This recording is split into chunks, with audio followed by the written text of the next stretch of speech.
আচ্ছা, গত গত ৮/১/২০২৬ তো একটি ডেলিভারি বয় নোয়াপাড়াতে একটা ডেলিভারি দেওয়ার জন্য বাইরেছিল।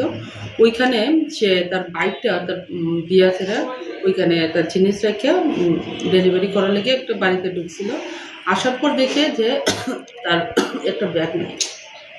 তো এই ব্যাগটা না থাকার পরে সে এটা খোঁজাখুঁজি করলো। খোঁজাখুঁজি করার পরে দেখে ওইখানে একটা ব্যাগের মধ্যে তার একটা আইফোন ছিল, যেটা অ্যামাউন্ট অনুমান 86,000।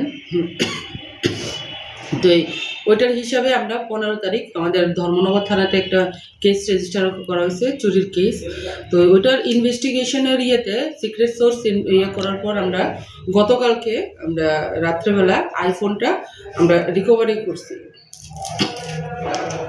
আর কে চুরি করছে ওইটা আমরা ইয়ে করা হয়েছে, যে আমরা সোর্সের মাধ্যমে আমরা জানতে পারলাম যে পিনাকুদ্দিন কুইয়াসেরা একটা ছেলে 25 ইয়ার্স, সাউথ হরুয়া কালাছড়ার বাসিন্দা। আইফোনের মডেলটা কিনটা আইফোন 17। আচ্ছা ম্যাডাম, এর থেকেই এদিকে ওয়েস্ট চন্দ্রপুর সাইড থেকে তারা অ্যারেস্ট করা হয়েছে।